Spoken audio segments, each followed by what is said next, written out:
call to the Homer Township Board of Trustees meeting, March 9th, 7 o'clock. We'll begin with a pledge of allegiance to the flag. I pledge allegiance to the flag of the United States of America and to the republic for which it stands, one nation, under God, indivisible, with liberty and justice for all. Will the clerk please call the roll? Trustee Thursday? Present. Trustee Kalis? Present. Supervisor Myers? Here. Trustee Fian. Present. Trustee Olford. Present. Okay, we have all the Board of Trustees present. We'll begin with our matters from the public. Please, I will ask you to only one at a time speak. Limit your speech to 3 minutes. And we will go through, we have quite a little list here. So, Dan Hagan, you're first. Dan Hagan, Homer Stallions president. Since it's obvious that the Homer Township Board has neglected the football tower for years, even after knowing that there was an issue and much needed repairs, I would like to offer the township the ability to lease the building to the Homer Stallions Youth Football and Cheer Organization, a 501c3 that has been serving the local community for over 35 years. The Stallions organization would work with the village's building department and seek volunteer contractors and the community to fix the current issues. Supervisor Myers has publicly said many times that it is just the Stallions that use this building. So the Stallions would like a 10-year minimum lease at $1 a year. This would in turn save the taxpayers almost $250,000. Yep. Okay, thank you. I believe this, is it Ron White? JR. I'm sorry, JR. Sorry, yeah, so my name's JR White. I'm one of the head coaches for the Homer Stallions and also a Homer Stallions board member. I've been kind of watching this from afar for the last couple of years. So I just wanted to jump around and just throw a few thoughts out there. I know I only have a couple of minutes, but I grew up in this program. I played in this program. I was part of the first group that has come over from the Longhorns to start this program. Now back coaching my son.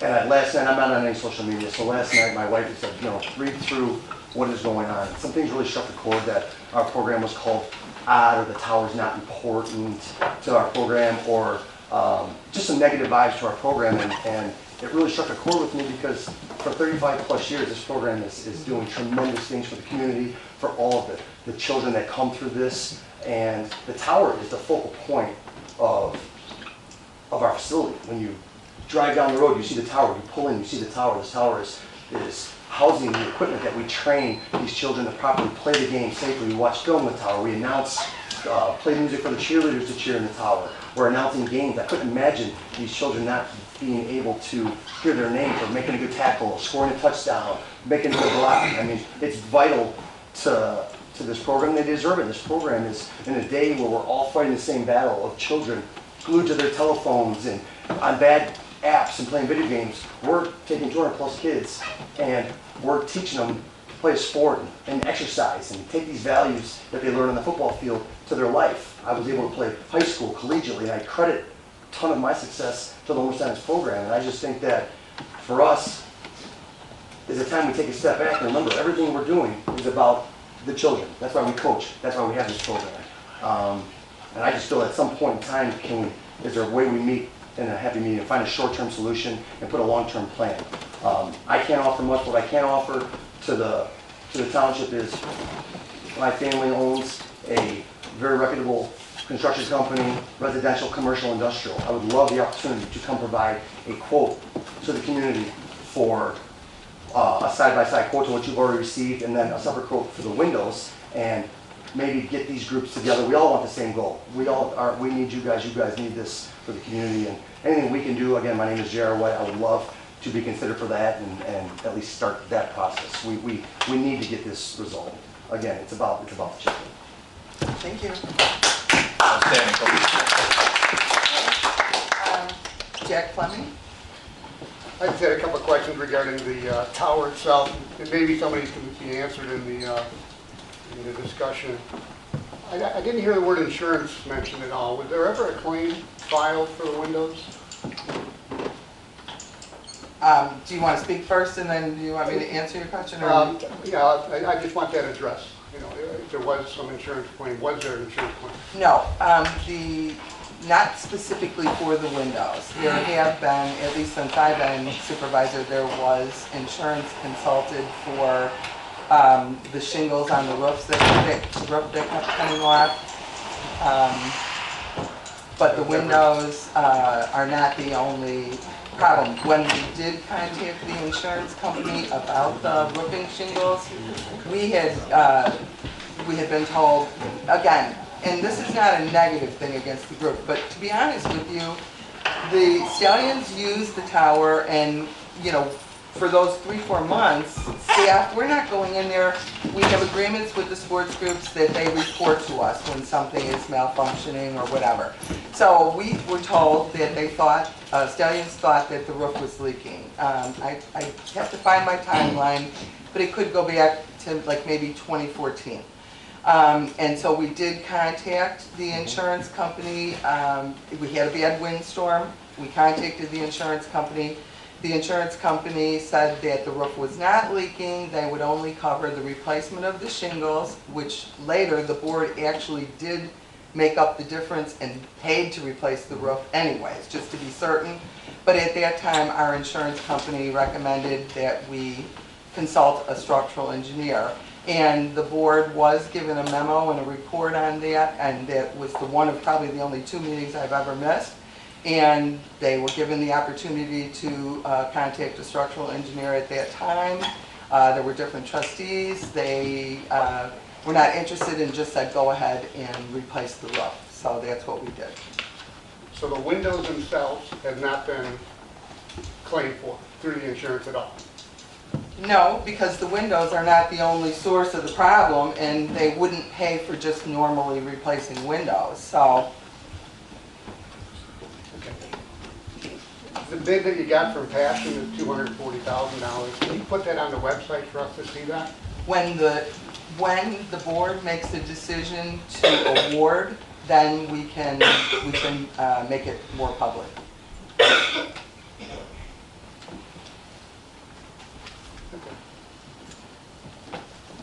We don't want to interfere with the bidding process. If So the there board, will if be the other board bids? so desires. There will be other bids? If the board so desires, they still reserve the right to do that, yes. And if there aren't other bids, it'll be on the website? When it's awarded, it will be on the website. Or, well, we don't normally put that type of stuff on the website, but it's certainly open for, it'll be available by FOIA or whatever once it's awarded, just like any other contract. Go ahead. Thank you. Roy Ketlar? Yeah. Any of you have any idea how that deal got started or evolved? Only a little bit. We have tried to go back through some of the records. We have our FOIA in from Mr. Hagan, and so we have been trying to go back and look at how it was built. The last thing that we've seen, and we are still working, and we also are doing early voting during the presidential election, so we're very busy, we're working on it. The last thing I saw was, I believe it was in 2001, let me find it here. We found some minutes. We have not been able to find who constructed it. We have not been able to find bids. We have not been able to find permits. So I can resolve all that. okay, well, let me just share with what you got, and we'll reserve your time a little bit, okay, for you to speak. So basically, on October 19th of 2000, there was a motion by Terry Healy, a second by Russ Petrizzo to reject all bids that apparently they went out for bid. And there was as-built drawings from an architect at that time. Trustee Petrizzo understood the proposal from the football organization was the township would pay $10,000 and the Stallions would pay the additional. Supervisor Savara stated the offer had changed and the Stallions have $26,000 towards the project and they expect the township to subsidize the balance.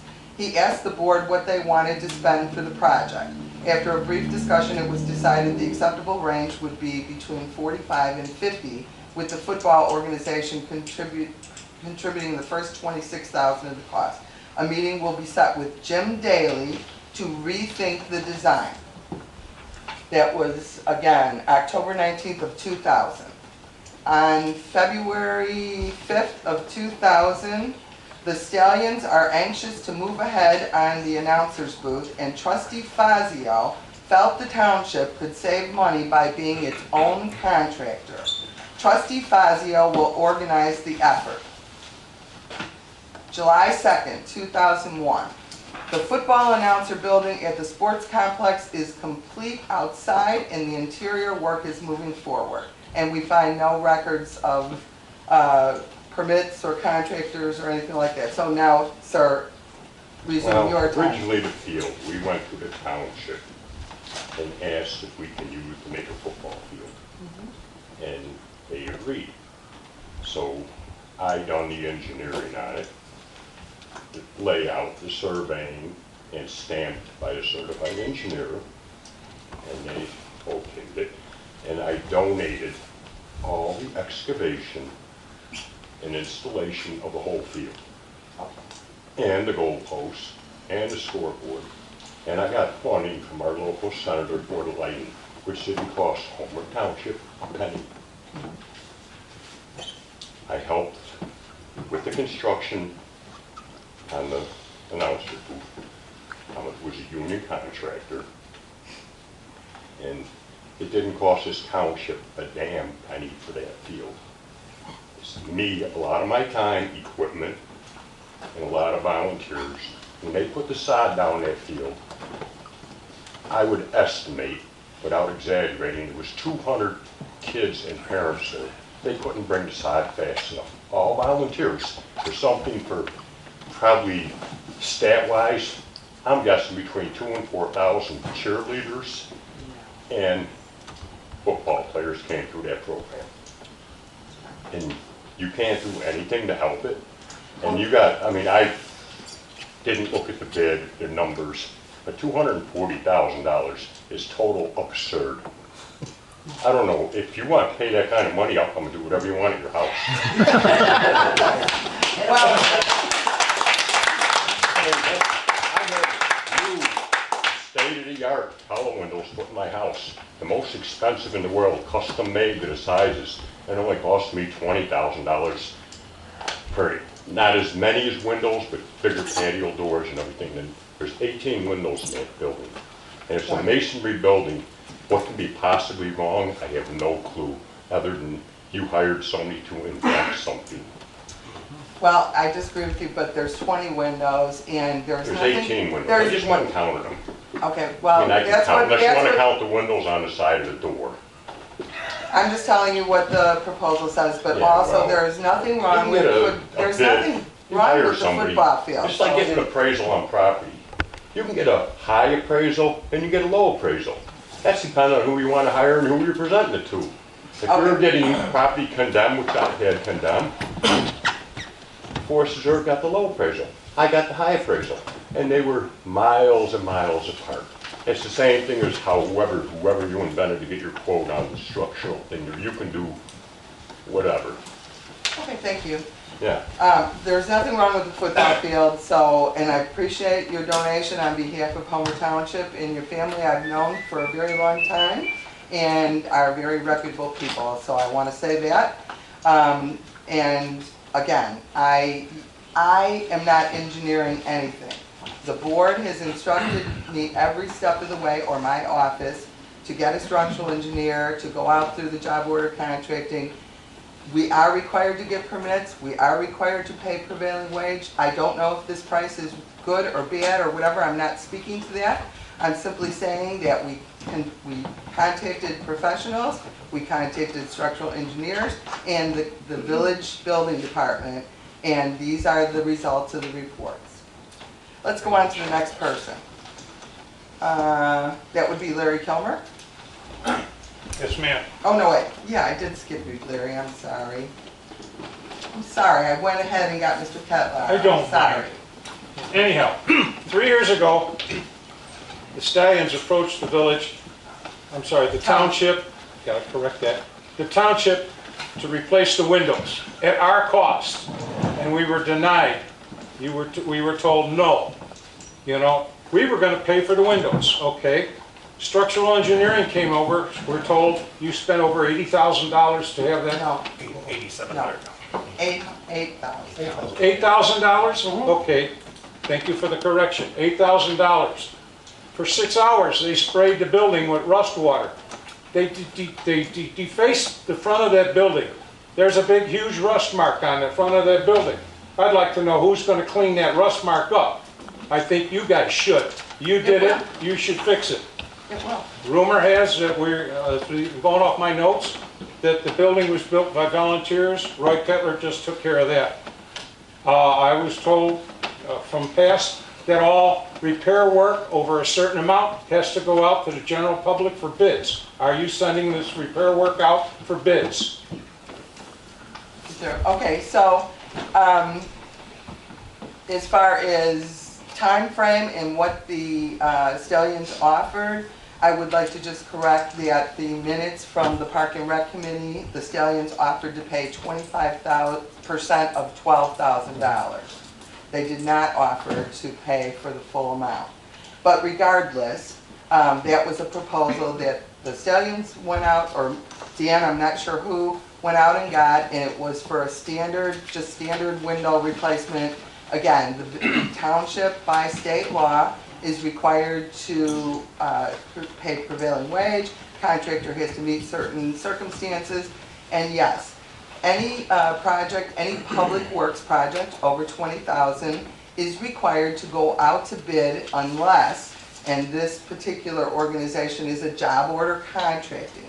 Job order contracting they're nationwide, and what they do is they go out and they pre-bid construction services.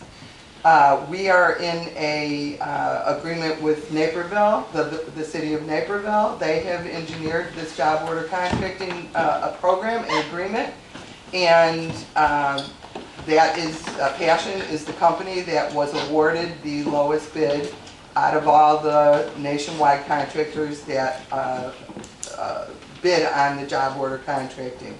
Again, there are other organizations, there's all different types of job order contracting, but generally it's considered pre-bid construction services. We can choose to accept that, or the board can, and you will hear, if you're still here, later in the supervisor's report, or the board has other options, whatever the board desires. Nothing has been approved at this point. Does that answer your question, Claire? Yeah. Thank you. Monica Kirk. Former board member of the Stallions. Just want to say, I can tell you from when I was on the board, that tower is very important. When people pull in, it's the first thing they see, like you said. We would get compliments.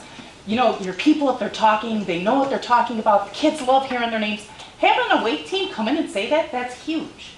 So this is something we really need to take care of for the kids. We shouldn't just let it get dilapidated and fall apart, and it shouldn't take this long, in my opinion. And that's all I have. Well, and I just want to say that I really wish that, an opportunity, again, I know you all have been contacted, strictly by one side of the story, and actually I have not heard from any of you that I'm aware of wanting to hear the township side of the story. But I would ask you to review town board minutes and agendas. They're on our website, and see. Thank you, Dan. I would appreciate you being in order. Because you're making comments, and you don't want them to hear the other side of the story. Okay, so I'm just going to say, but I don't want you yelling out or making remarks and noises while I'm trying to answer. Thank you. Again, there's nothing here that anybody is trying not to do anything or to take care of anything. There have been, we've known on and off throughout maybe even since construction, that there's been peeling on the paints on the inside of the walls of the building. And I know that I've even had discussions with previous Stallions presidents about this.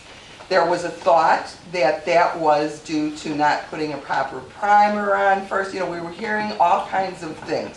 And over the years, we were trying to fix things with Band-Aids, which is, I think, why the board directed us to hire a structural engineer per our insurer's suggestion as well, to try and get to the source. We replaced the whole roof. We do think that the tower is very important to the organization. I don't believe that there's been any maintenance neglect. It's probably more of a construction neglect, or maybe inappropriate, and might have been happening between the walls for a lot longer than we know now that there's more of a comprehensive problem. All right, let's go on. Is this, I'm sorry, Janet Zan. Zan? Yes. Okay. I just want to say that I hope you can come to a decision on what you're going to do soon. This has dragged on far too long. I've had children in the program, I've had grandchildren in the program, I've volunteered. This is very important to the kids and their families. They form bonding friendships through this, and it's something positive that we can do in the community to keep the community together. And I don't think it really should have taken this long. Okay, thank you for your input. And for the record, my daughter was in Stallions. My son was too large, but my children have been in HAC and in all of the wonderful programs, and I agree with all of you that they're very valuable to the youth of our community. Nick Calzaretta? Yeah. I'm sorry. Hi, I'm one of the Homer Stallions head football coaches. First, I'd just like to ask everybody to keep the players and the kids in mind. I feel like this is sort of it's sort of, people are forgetting what it's really about, in my opinion. Then I'd like to ask you if you could give me an idea of your timeline. I know you mentioned that the board reserves the right to get other bids if they choose, is that correct? Well, it is totally in the board's hand. I have done everything that the board has asked, and the timeline has been on the structural engineering, which they did start testing in the fall. And it is true, I forget, Larry, so it is true. When they did the testing, so if you look at the building inside and out, and I know you have, Larry, you will see that there are rust stains because there is rust in between the walls. And when they were doing the testing, it did exacerbate the problem. Now, it is due to get fixed. And actually, the reason we haven't done that first, the rust stains, and I know that's not what you asked, but I just happened to think about it, is because the building, hopefully when it gets restored, if we just go and clean that one area, that building is going to be a different color than the rest of the building. So at this point, the plan is to wait until all the repairs are made and to have the whole building taken care of properly. And the proposal is to do something that wasn't done to the best of my knowledge, and that is to have the masonry sealed and stuff once the repairs are made. But again, tonight the board will give direction as to, and we have not discussed it, so I don't know the answers, but whatever the board wants to do moving forward, we will know tonight. Okay, thank you. Thank you. Alfred Peretta? Thank you. So I'm one of the assistant coaches with the Homer Glen Stallions here, and just basically echoing everything that's been said, and again, just looking for a firm time frame of when the decisions are going to be made as to what the next steps are for that building. And basically, just as you already know, the importance of that building for us, for the community, for the kids, and that's it. Thank you. Thank you for your input. Laura Moss? Hi, good evening. I'm the director of the cheerleading program at Homer Stallions. I was part of the program myself, born and raised here in Homer Township. I chose to bring my family here and raise my kids here, not only for the schools, but for the Homer Stallions program. I'm just asking for your support as quickly as you can. We have the highest numbers in years in our younger grades right now, and we'd love to welcome them to our season in July with everything ready to go with your support. So thank you. Thank you. And then Jennifer Consolino.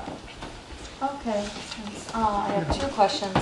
Since I know that we look for any excuse to avoid annual town meetings, if this coronavirus becomes an issue, do you have a contingency plan in play? And this is related to the annual town meeting? Yeah. Because if people aren't allowed to meet or group together, what Okay, is so your question contingency is, plan? It's a legitimate question. I'm trying to understand your question.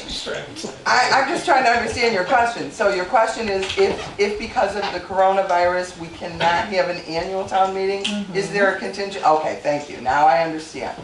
Well, actually, there can be contingency plans.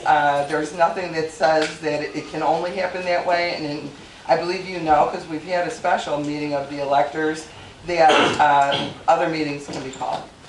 Okay, and then my other question is, how old exactly is this building? Well, I just read to you the minutes, so I believe it was completed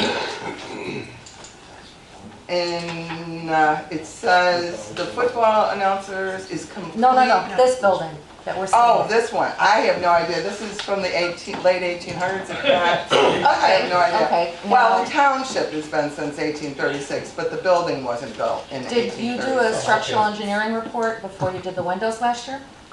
In the town hall, no, we did not, because there was no leaks or any issues underlying besides just replacing the windows. And to be honest with you, we actually tried to just do the same exact thing for the football tower with the same contractor, and they refused because they said that the new windows would be, would fail within a couple of What years about- because of the What about the flooring issues. in here?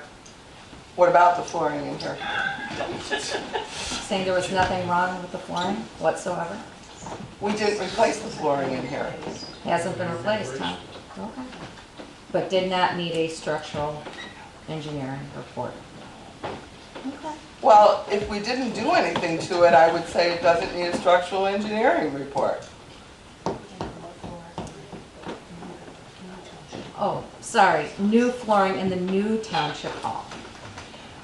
Well, we normally don't call in a structural engineer to replace tile on the floor. Okay.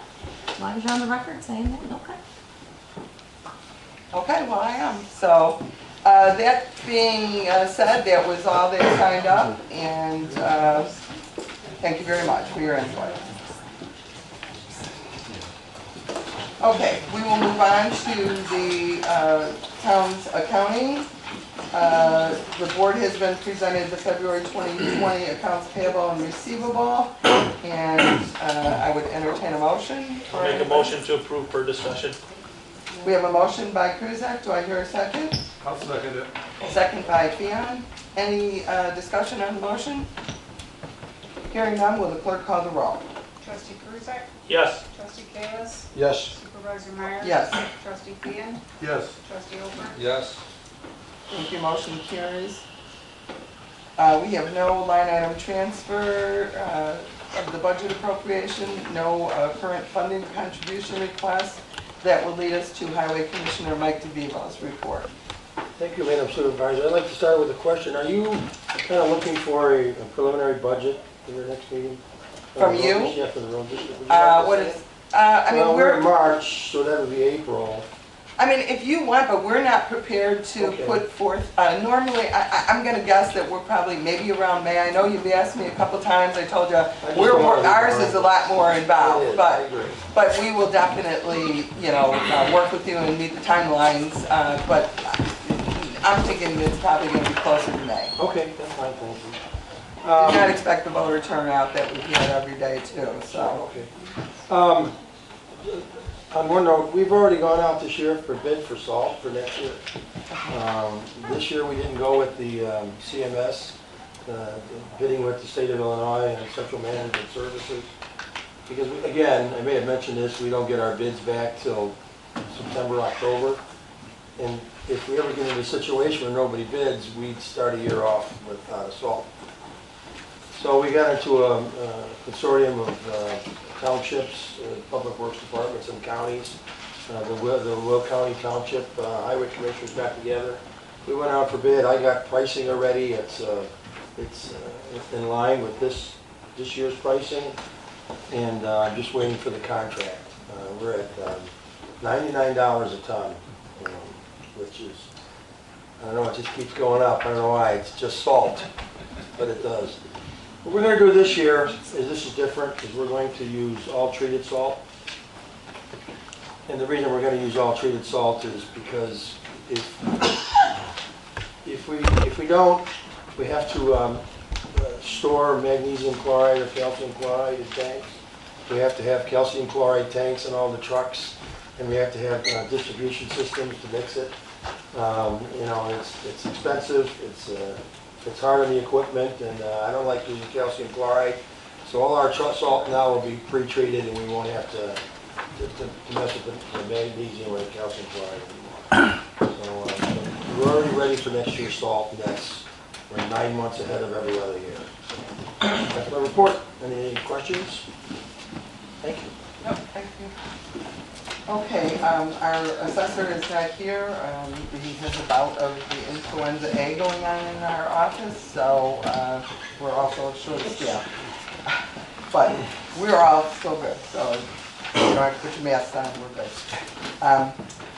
Clerk Kathy Cruz. Okay, have your FOIA tracker report enclosed.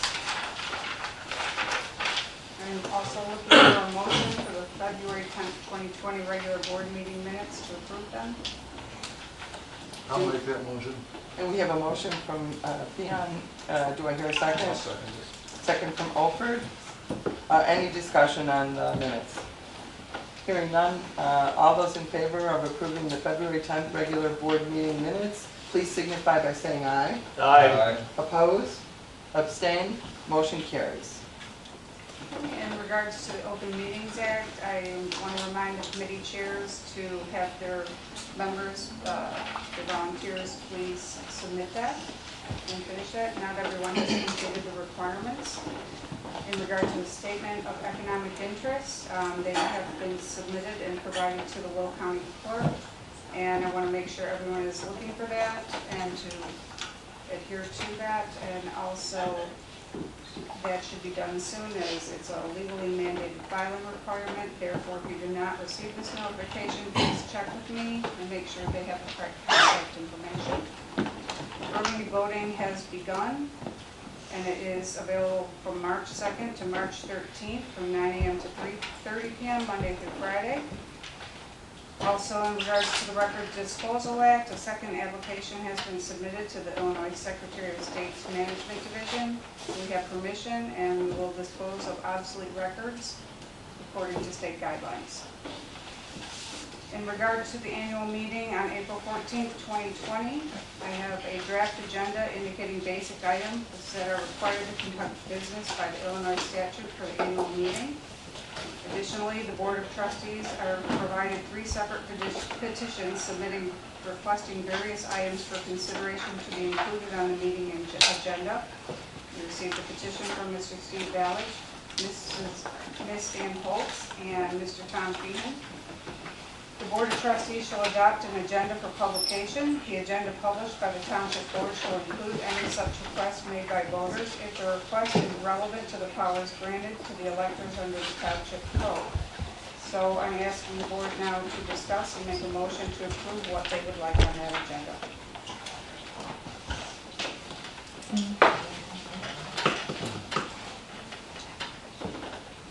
So does each item have to be voted on, or is it done in a whole? The petition. Just out of curiosity. Probably vote on the individual items. Each individual item? I would think that would be most appropriate, because some may be. Because there's a lot of items on these, Oh, you on these mean like- agendas, so I mean, Like the numbers. Well, you could collectively make a motion as to certain items. So like for petition number 1, Mr. Ballage, you could, I think what you're saying, Jerry, is like you wanted to do 1, 3, and 5, or however you wanted to work it. Yes, or not. I mean, it seems,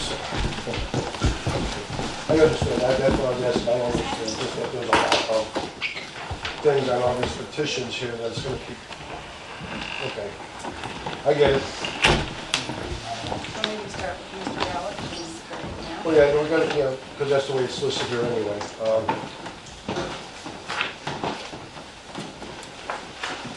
Well, there are just so many.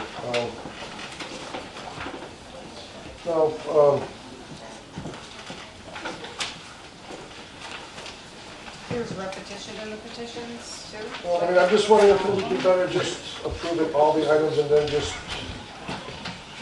go through it at the annual meeting.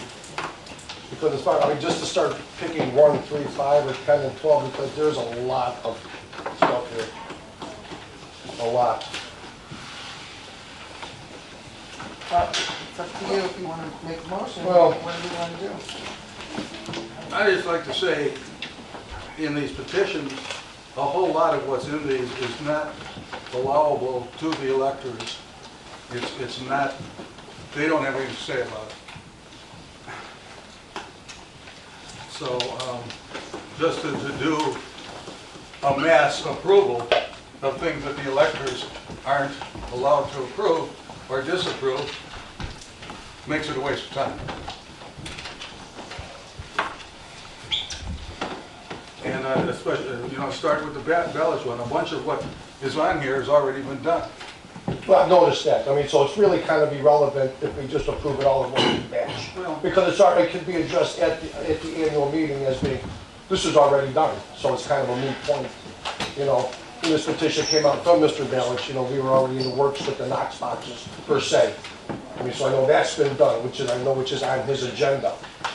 So, I mean, honestly, if we just go ahead and approve Well, the items just in general, we can start, at the meeting, we can start, okay, this has been done, this has been done, this has been done. well, this is to be approved by the board, Right. not by the I know. electors. I mean, something like on Mr. Balich's number 3, we can only serve a 2 4-year terms or 8 years maximum. That's not by, the electors have nothing to say about it. It's state statute. Most of what the electors can do is given to us in state statute. And from what I can see And even the town board, we could not do that. That is a state law. They set the terms of the offices. We can't set the terms of the office. So if you have this stuff voted on at the annual town meeting, I believe it was Jennifer that criticized the last time, stating that if it was advisory, why did you let us vote on it? Right, I remember. And if it's advisory, we can't accommodate because we don't set state statute. I think your discussion is warranted, but I think it should be on April 14th, not today. We are not in, on April 14th, the only official that is there present in their official capacity is the clerk. Right now, you're voting to allow those 3 petitions to be presented at that meeting. No, correct? right now, we are voting to, I believe the statute says that we are voting to allow agenda items if they are within the authority of the electors. I would just inject this at this point, is the statute provides that the town board will make the agendas for the annual town meeting. And agenda items are generally pursuant to petitions as such as we've received 3 here. However, it also says that the items that you approve should be relevant to the powers that are granted to the electors. Now, it becomes a little bit more complicated after that because there may be some issues that are debatable, but most of the issues clearly are not relevant to the powers granted. And it would serve little purpose to approve those items and subject to time and debate when they're actually kind of meaningless. Well, I understand, I do understand that. That's why I was kind of asking, because, I know Ms. Walsh's petition isn't long, I mean, there's a couple. Yeah, but it's duplicated too, so if we Right, just that's say what I on- was just gonna say. Yeah, if we say on ballots is, which ones do you suggest not to, is really gonna be irrelevant to the meeting? I mean, Okay. technically. There's 12 items on here, one of these we did last year, and it took 3 hours for one discussion. So what happens with 12 of them? You're here all night. And most of them are irrelevant to the And the elected. voters Yeah. actually did not approve, and so now it's back again. Right. Wait a minute, the voters did approve unanimously to videotape. The all special township meeting. We're talking about Special the meeting. use, we are talking about, and the videotaping is not within the authority of the electors. And, no, it is not. And the other thing is, So it's not what authority we of are voters? talking Or any other about, township? excuse me, Excuse me, point of order. what we were talking about before you interrupted was number one, which is the property, no property can be used for an event center, which was defeated at the special meeting in October. Now it appears again. That was the subject of this discussion. So to answer your question as to what my opinion would be, it would be this, that item number 1 talks about the use of township property. And when you look at what the statutes provide and what the case law has said, it becomes a very fact-specific kind of question. And I think that township property in general may be treated differently than open space property. So, because there is some debate about that, I certainly would allow number 1 to go. Numbers 2 through 12 are simply not within the authority of the electorate, and therefore I would not place those on the agenda item. So the only one we would, I mean, what you're suggesting, the only one would be number 1, right? Because That everything would else be is my 2 through 12 is irrelevant. We don't have the power as a board. So now as we go to the Holt petition, that same item is listed as number 1 on Right. the Holt's petition. Mhm. But then item number 2, which is that, the annexation, That's, that again, is not. that's not something that the electorate has the authority. With the annexation? Yes. So actually, there's no sense in repeating number 1, they're verbatim, the same, number 1 of Mr. Balich Okay. and number 1 of Ms. Holtz. Then we go on to Mr. Fion's, and that is clearly identified in the statutes as a power of the electorate. And that is, shall the Homer Township Board, in accordance with its open space program, pursue grant funding without increasing or adding any new real estate taxes for the purpose of constructing a multi-purpose pole barn style structure to be used for educational, environmental, recreational, and social community activities. And the petition asks that this go to advisory referenda at the next election, which will be November. And then this way, it's not one of those things where people just keep bringing something up at a meeting. The electors would have a chance to vote. There's number 1 and this are basically similar, except 1 covers all the township property. This one is only for open space. As the board is authorized to make all the decisions for open space, but rather than let the board make the decision, the public can vote on it. So I personally am in favor of Mr. Fion's, and it is a clear right within the elector per the statute. All right, I'll make a motion to approve number 1 on Mr. Balich's petition, eliminate the rest of them. Nothing with Ms. Holtz, because they're irrelevant to the electors and they're duplicated. And then also Mr. Fion's, allow that one. We have 2 items on the agenda, that's my motion. Second.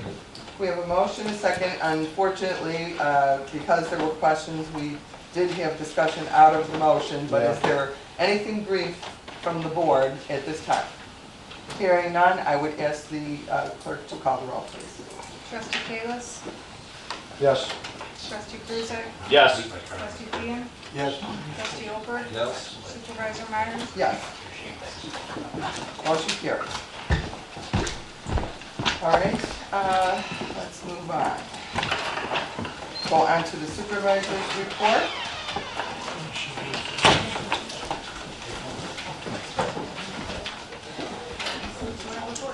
Oh, I'm sorry. Yes. Your report is concluded. All right. Going on to the supervisor's report, we have a status report. The CDBG program that is a cooperative program through Homer Township, Blackford Heights Sanitary District, and Will County, a water main replacement program.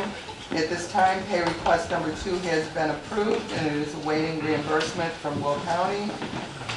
With improving weather conditions, the contractor is also preparing to resume work. On the township website, we made a little leap of progress, and we're starting to, do some, it's starting to get to a place where sooner than later, we're gonna go live. So we're transitioning data and putting in the new design. I think what we will try to do is before we go into a live state, I believe we can actually have the board actually see the website and then make give me a consensus to go forward with going live. As far as the township has a policy where any accrued sick time used by our sick benefit time used by our employees has to be approved by the board. And at this time, I am requesting that a motion to authorize one of our administrative employees request to use 24 hours of their eligible accrued sick time due to an unforeseen illness. If you'd like to go into further details about the situation or the employee that I believe should go in under executive session. I'll make a motion to approve. We have a motion by Kruzak. I'll second A it. second by Alford. Any discussion that needs to go into executive? No? Okay. Will the clerk call the roll, please? Trustee Alford? Yes. Trustee Fian? Yes. Supervisor Myers? Yes. Trustee Kalis? Yes. Trustee Kruzak? Yes. Motion carries. On the PACE van pool, we have started the application. We're working closely with our PACE representative, and this is going to be one of those things where you break it down into small manageable tasks, you submit a couple of things, they approve or not, and you make the changes. And so, again, it is moving forward, but it is my understanding it's going to take some time. The board eventually will be required, maybe in the near future, to approve the creation of additional employee positions for the program, drug testing policies, vehicle maintenance schedules, etc., as the PACE Community Vehicle Program requires. The portable restroom services that the township uses for the 2020-21, we sent out a request for proposals. We did receive 2 responses, which were provided to you, and I would request a motion approving whichever the board desires. Which one did you use last year, Supervisor Myers? I will have to pull, let me. I would just, I mean. Okay, so it is my understanding, last year we used Lakeshore. Yes, Lakeshore, according to my notes. Yeah, you know what, you're right. And New Way had also submitted last time, and they were a little bit lower, but the last request for proposal, they were unclear that they were New Way. They were listed under service sanitation with an Indiana address, and the board at that time chose to use a in-state local provider, and therefore they awarded to Lakeshore. Lakeshore has been fine. We've had good service with them. We also have New Way for our other sanitation needs. They've been fine and do good work. So it is really up to the board as to I would say the cost is probably the main consideration, but that is the board's call. No, I agree that, Lakeshore has been good. Anytime I've called them, they've come out right away when some of these washrooms have been tipped over in the course of inclement weather. But on the other hand, if we can, we've already got a working relationship with New Way to a certain degree, and they're a little bit lower. I'll make a motion to go with New Way for the contract this year. Okay. So we have a motion to accept the proposal from New Way. Is there a second? I'll second it. A second by Fian, Kalis and Fian. Is there any discussion on the motion? Hearing none, will the clerk call the roll, please? Trustee Kruzak? Yes. Trustee Kalis? Yes. Supervisor Myers? Yes. Trustee Fian? Yes. Trustee Alford? Yes. Motion carries. Okay, then we move on to the the cooperative job order contracting program. Now, we talked a little bit about it earlier today during the public input. The program we participate in the city of Naperville has expired. The city did go out as required by law and sought all new bids for the construction services, and on February 4th of 2020, the city of Naperville awarded competitive procurement RFP 19-013, the job order contract to Robe Incorporated, R-O-B-E. Per legal review, Homer Township is required to issue a new resolution and execute a new agreement if they wish to continue with this program. Therefore, we have prepared a resolution for the board, and we need you to direct the supervisor to execute the contract if a motion is made. I'll make that motion. So you have a motion approving resolution HT 2020-0309-REZ1, and you will also direct Supervisor Myers to execute the job order contract Correct. participation agreement. Do I hear a second? I'll second. I have a motion by Kalis, a second by Fion. Any discussion on the motion?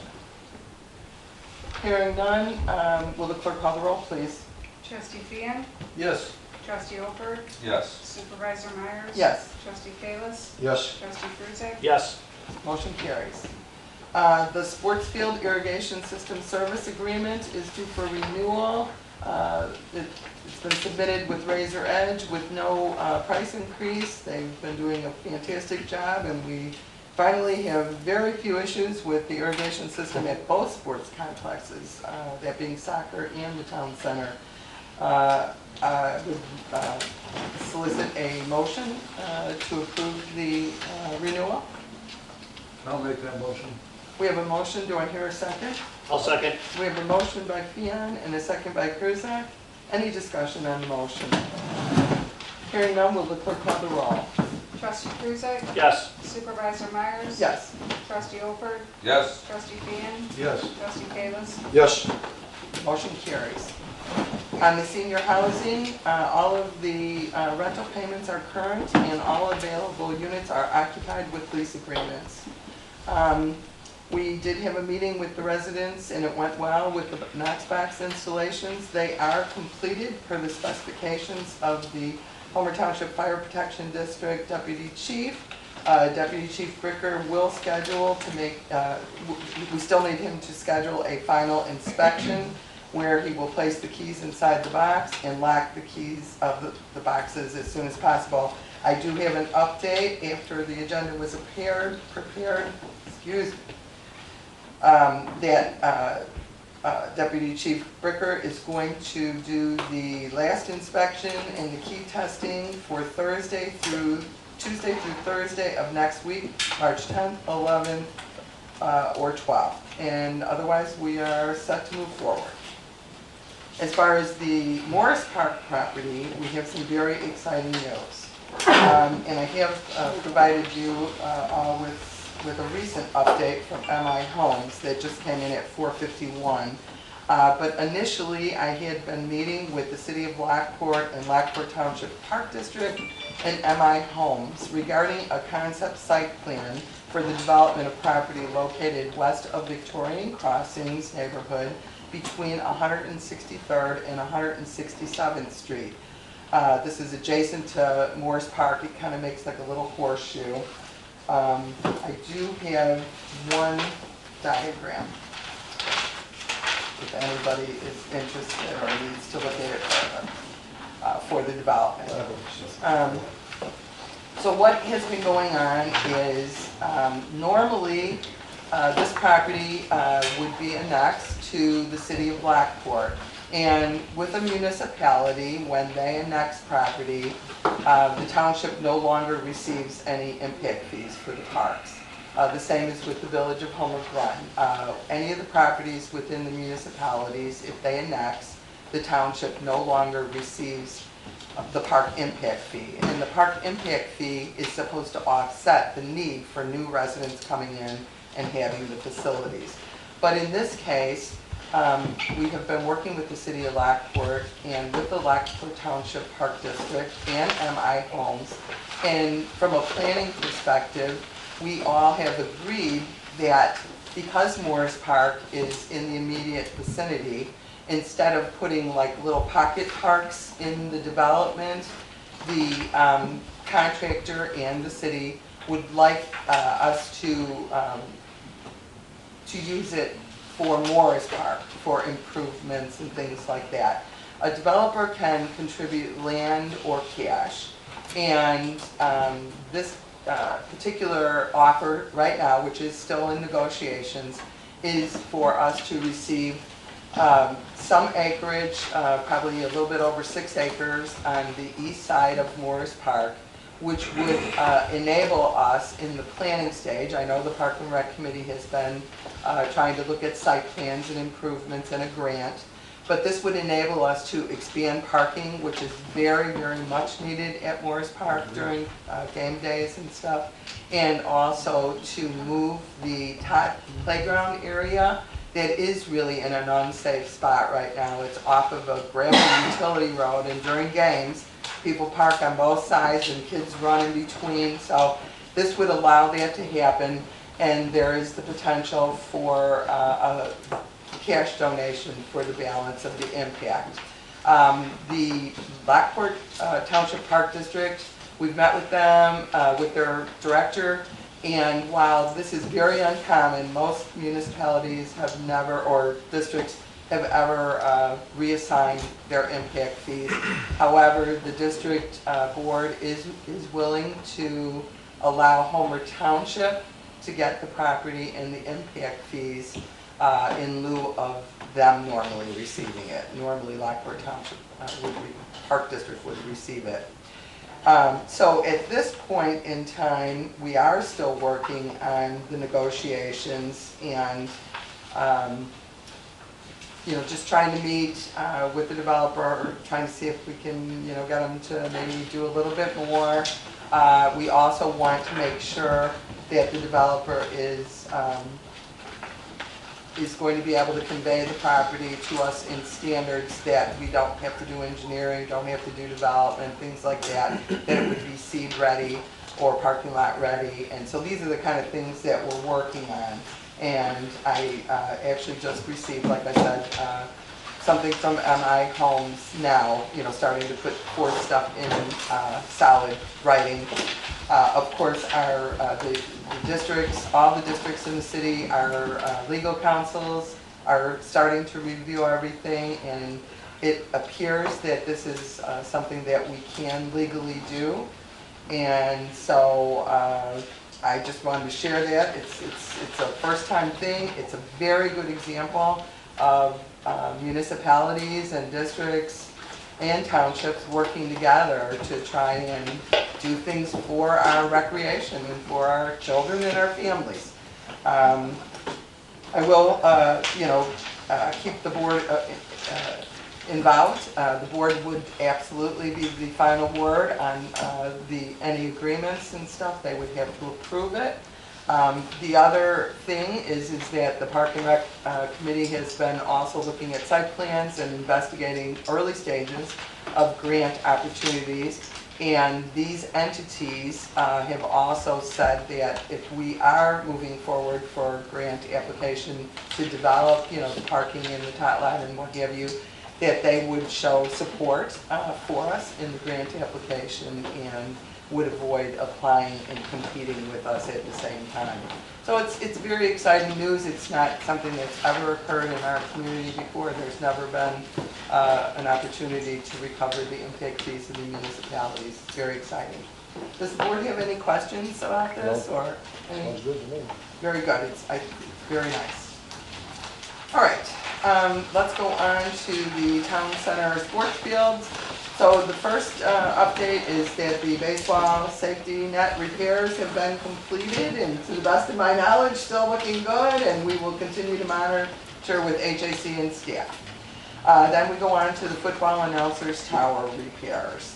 And as I'm not going to sit here and read the whole timeline in the agenda, but basically we have received a proposal from the job order contracting Passion outlining a full scope of work as recommended by the structural engineers, the subcontractors, the general contractor, and the village building department. Passion has submitted a proposal summarizing the extensive scope of work required, which includes the resolution of all building water infiltration areas, repairing, replacing exterior and interior damage, and repairs to masonry, removing exterior siding, installing flashing and Tyvek, replacing siding, replacing 20 windows, installing moisture barriers, tuck pointing, masonry sealing, etc. The total cost of the repairs and the restoration is $242,775.72. And a motion is required of the board to either accept the proposal or provide further direction to its supervisor in our administrative office. With all due conscience, I can't see spending $242,000 on the tower. That's, I can't see spending taxpayers' money on $240,000 for the tower. Is there any possible way that they can break this down and maybe do this in segments of some sort? Maybe starting with the windows and then, later. I mean, is there any way of getting this done? And you and I spoke about this morning, that I have reached out, because this has come in late. They've been working to get everything going, and I really only got it at the end of the week when we were preparing the agendas. I have reached out to the general contractors and inquired if we would be able to split the work. So we can't split the work, because that's where we started. We can't split the work by just replacing the windows. We have to do other things first. But I did ask them if they would be able to split the work so that any water infiltration repairs, the windows, those types of repair type things could be done first. And then any restoration work, which is, and I do have pictures here if anybody would like to see them, which addresses the spalling on the interior of the building. I'm happy to pass any of these pictures around to anybody that would like to see them. There's numerous ones, but that, that needs to be repaired too. So I did ask them to split. I had not heard anything as of, I was at the office at 6 o'clock. I still haven't received it, but they did say that they would try. So the understanding has to be that we don't want to drive the price up, okay? So there is an economy of scales. So we do have to bring, this is not standing out here replacing the windows. We have to bring lifts, we have to bring equipment, mobilized equipment to a 3-story building. So there's other things as well. If you break the project down and you're redeploying contractors and manpower, sometimes you can drive up the cost of the project. We don't want to do that either, but they are looking at it, and they have promised to get back to me and see if we can phase, at least maybe 2 phases of the project. Does that answer your question? Yes, it does. Thank you. And we do have, obviously, we don't have enough money to pay for the whole thing, because that would just put us in dire straits on any other projects that are going on. But I would be comfortable in making a motion that if they could split this, even if it's halves of whatever, to get the windows and the structure of the window portion done first, I would make a motion to approve that. Okay, so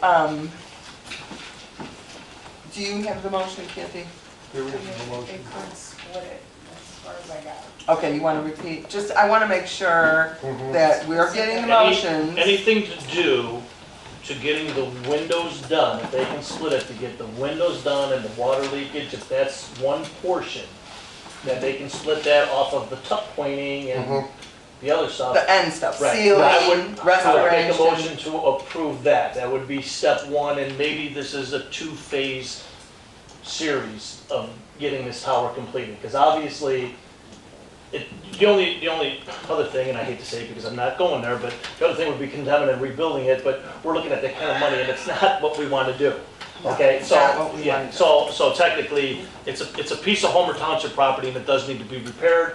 Obviously, for us to go out and spend $242,000, Not in there. Well, when you it's not in the consider- budget. But if they could split it and we could do it in a couple of Right. phases, let's get the windows done, let's get whatever needs on any kind of water seepage through those windows.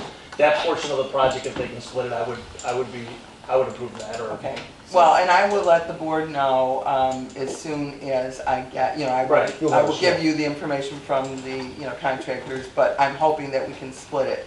And you're right, it's not that anybody is opposed to the building, or nobody's trying to let anything happen to the building. We don't want any of our properties to, be replaced.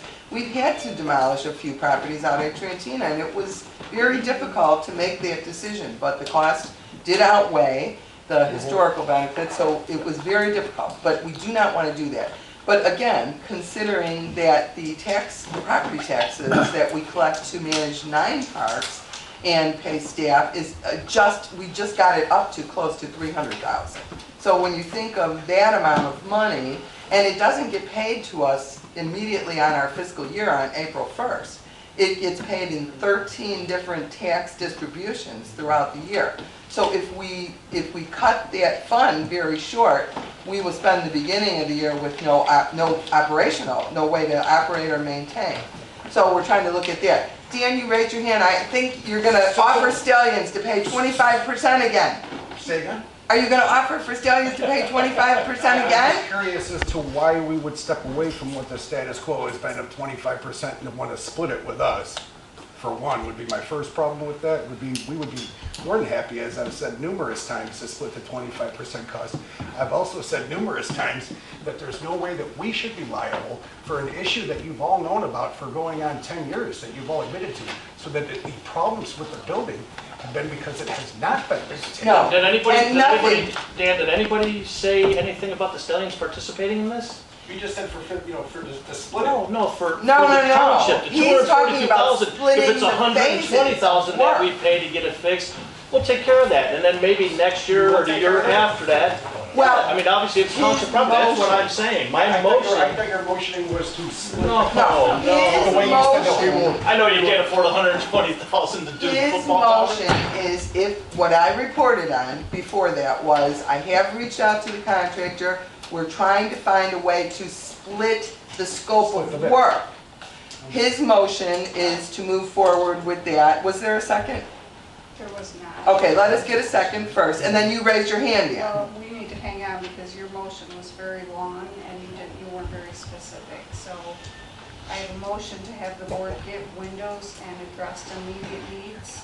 Any of the needs that go along with the windows. If there's things that have to be fixed.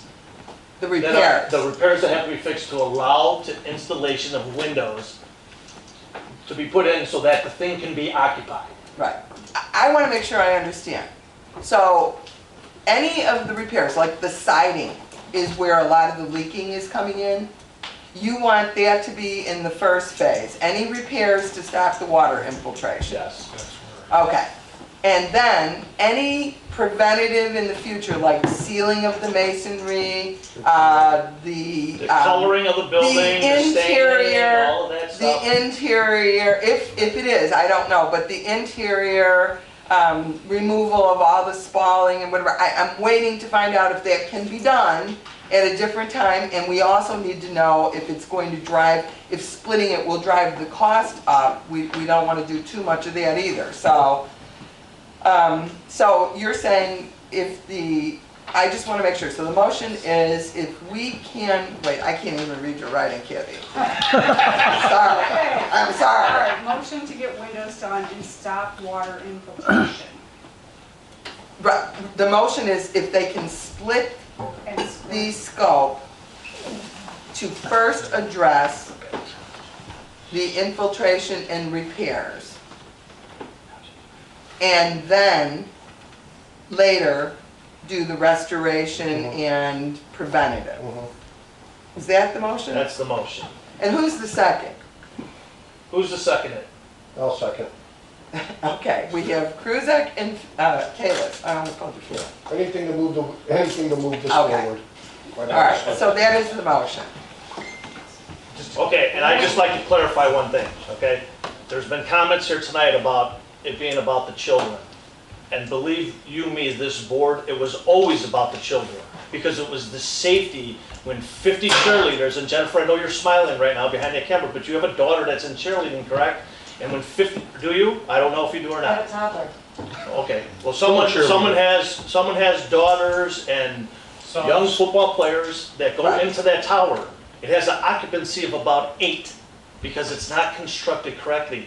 The interest of us was protecting all the children because when there's 50 cheerleaders up in there dancing around and the lights going, that's a concern to me. So it is about the safety of the children of that building. So I just want to clarify that with everybody. It was never about condemning anything for any kid in this community. The structural engineer was to assess. We were hearing all kinds of things, and there is nothing in any of the reports that have indicated that neglect caused the condition of the building.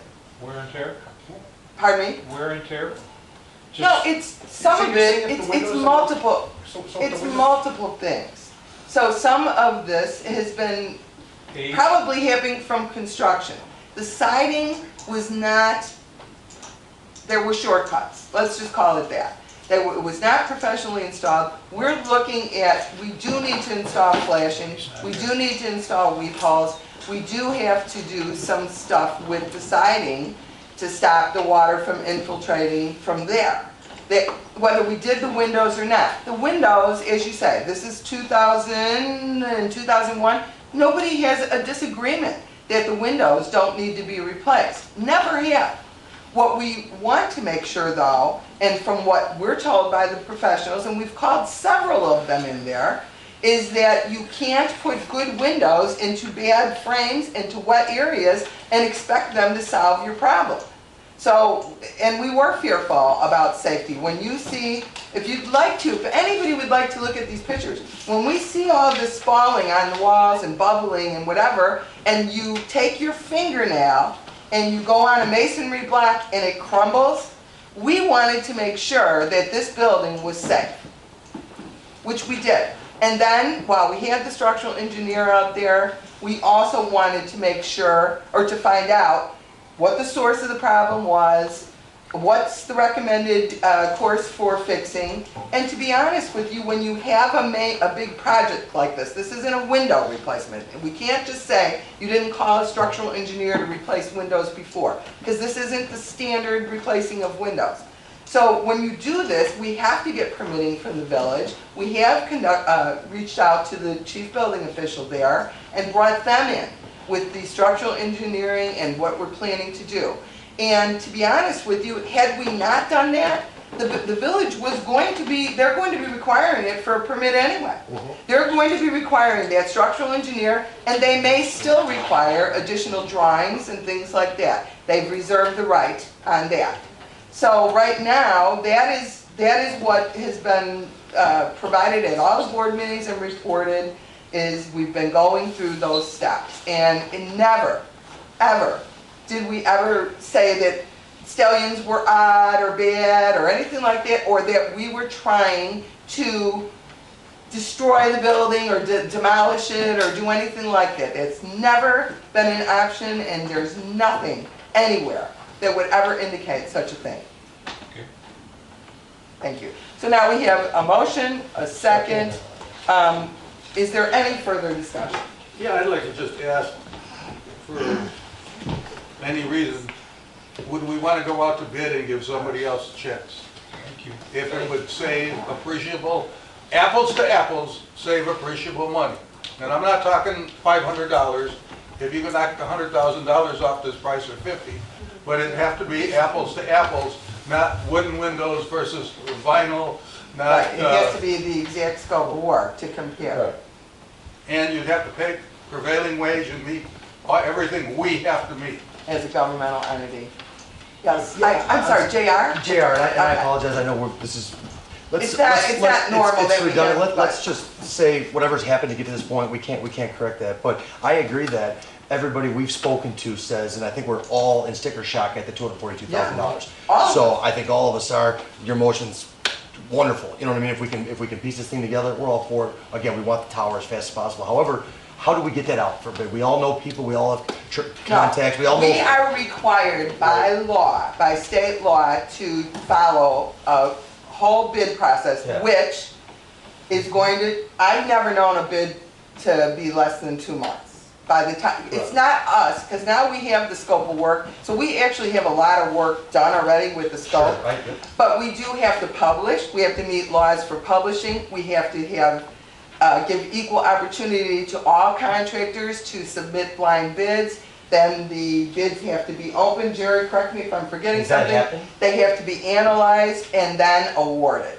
Easier to go through job order contract, that allows us the freedom to have them do with it. If it costs us a little bit more, so be it, it costs a little bit more, but they get everything together for us, so we don't have to go through this See, and try to piece. If we were Free bid. if we were to deliver a contract, at least have them the opportunity to take the bid, and we could have a contractor come in and maybe not look to make a profit off of this job and come in and do a job that someone cost. Like we could turn a bid Okay, so around what it relatively would quickly. require, we would still, see, here's the thing. We are not, because of problems in this state and others, the state laws do not allow bid rigging or do it. So we are required by state law to follow outlined procedures. You want to take this, Jerry? Maybe I'm Yeah, not. no, it's just, the problem is myself and probably everybody here gets sticker shock when you look at $242,000. Build a nice house for that. We're talking about a small. But unfortunately, state statutes require that we deal with a company that pays and certifies prevailing wages. They have to put up a bond that covers the amount of the project. So half of the contractors you talk to say, no, I don't even want to touch that. I don't want the prevailing wage because I can't certify it, and I don't want the outrageous cost of the bonding. But that's what we're bound to, and so it becomes a difficult situation. You get a public bid where you have prevailing wage, you have bonding requirements, and then go to a contractor who doesn't have prevailing wage, doesn't have to provide a bond, and you're going to see one significant price difference.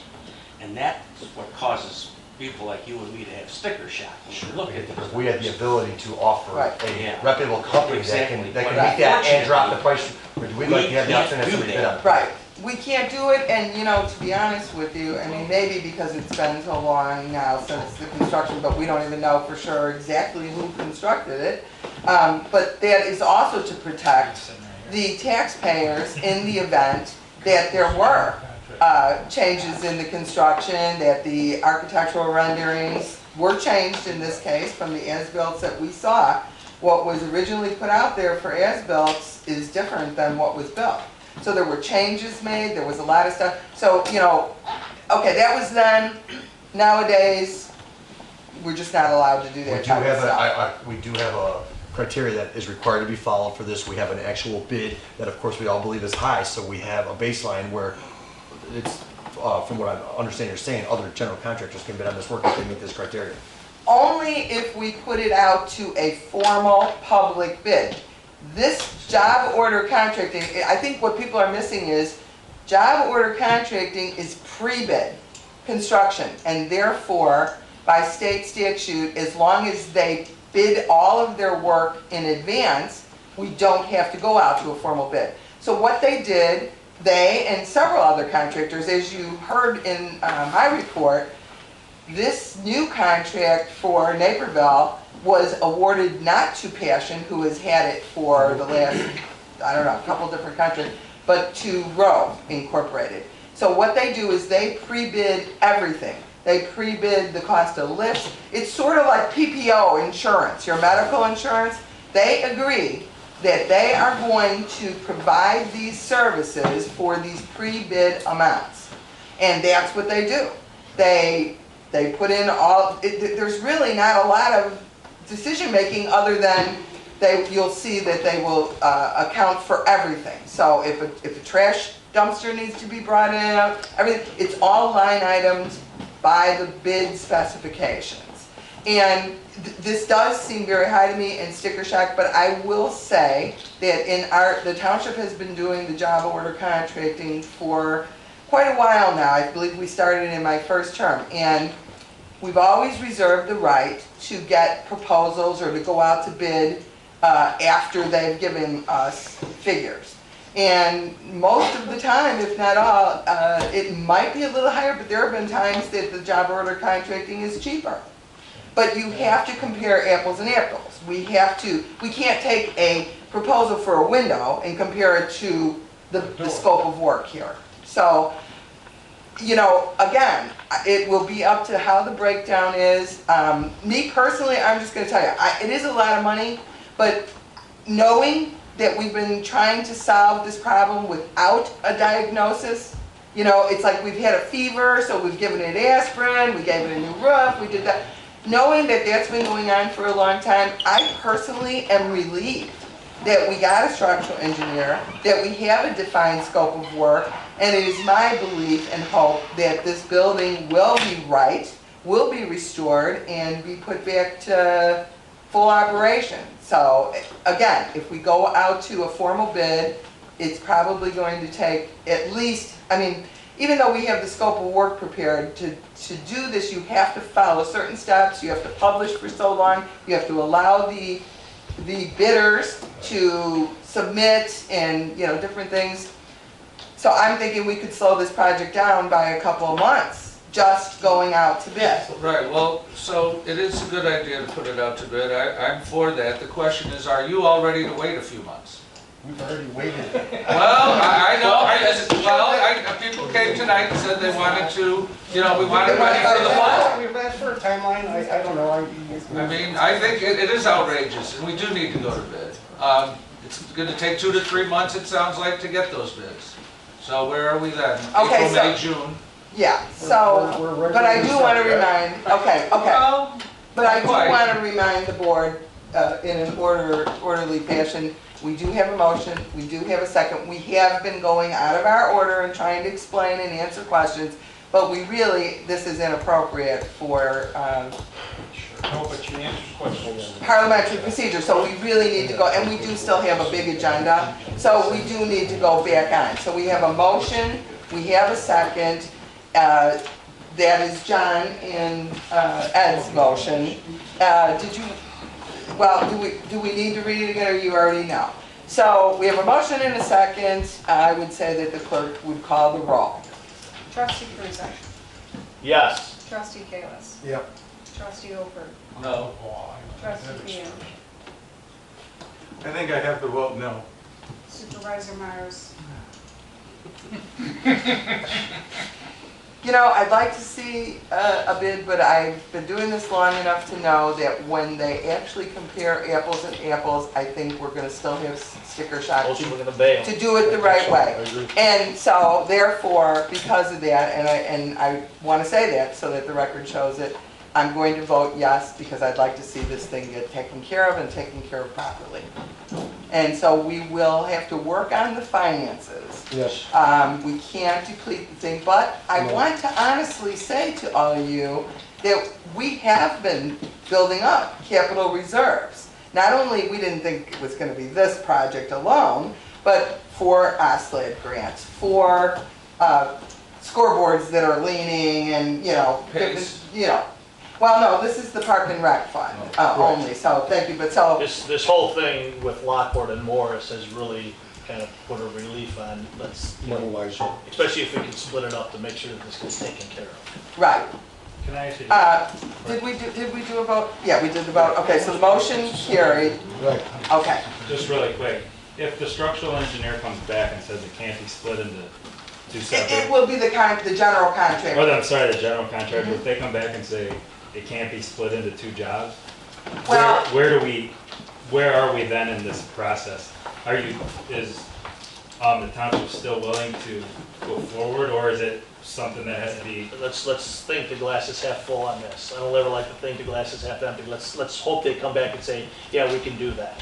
Because I don't see why they couldn't on They some of did- the other stuff, the tuck pointing, the cleaning of the outside of the thing for the stain and all Okay, that stuff. so it may not be, okay, so it may not be split in half, Yeah. understand, No, no, I because understand. of the kind of work. But But they two did separate. indicate to me Yeah. at, 3:53 today that they were working on, and I did ask them that if they could break up the project in a way that did not incrementally increase the cost of the project. And they said that they were working on it. I think they hoped to have it done before I came, but I checked at 6 o'clock and there was nothing. So I think as long as we can break something up, I think really what the board has to really be faced with is, again, like I told you, we have a small amount of money that comes into the park fund, and it is capped. We are for park maintenance, we are very close to our max cap, which is the maximum we're allowed to tax the taxpayers without going to referenda. So when you think of 300,000 coming in, 243 going out, it's a big commitment for us, but we do have we have developed a capital reserve fund in recent years, and I'm really, really hopeful that we can just get this thing moving. And really, I wouldn't want to pay a lot of money for it, but I agree. We've been trying to get this done. Maybe by the next season, it'll be a happy season starter that the project is done or close. Just so you know too, there'll be some line item transfers coming up in the near future, just so everybody's aware, so we might have to move some money around, so. Yeah, we did not budget this amount, Yeah, when you hear some line item transfers come up, it's, Serve somebody in open space for it. yeah, we'll just move it. Well, That we can't touch. But we got unfortunately, that's contingencies. illegal because that's not open space. Yeah. So, We got however, contingencies, but they'll have to be moved, so we will. However, well, and Right. here's a good thing. Our fiscal year ends March 31st. So April 1st starts our new fiscal year, which is what I told you. We don't just automatically get new money in from the taxes. So this is a good timing, so we can try to budget, we can try to make it happen. And I feel very positive. It's been a long haul for me too. I've had to be on these guys. And really, I mean, seriously, this is my folder for trying to get this done. You can say whatever you want about me. I mark everything, I make notes, I print out the emails. I have been trying to get this done for all of us, not just you guys or whatever. There's no reason for us not to want to move forward with this. On that, let's just move forward, and I do want to thank you all for your input. Thank you guys very much. Appreciate it. Thank you. Okay, let's go on to the baseball and mechanical side. Well, you don't want to stay for that? You don't want to hear about the baseball mechanical side? More money! We're spending more money! Okay. See how you guys are treated over there? You guys. See how they're. Okay. We can go forward now. Okay, so, we've not had a lot of good luck trying to find different ways to approach the mechanical shed. And really, it's a small shed, it's not complicated, but the unfortunate part of it is that it has all the infrastructure in it. It has the well, it has the electric, it has a lot of stuff that makes it very difficult to work around.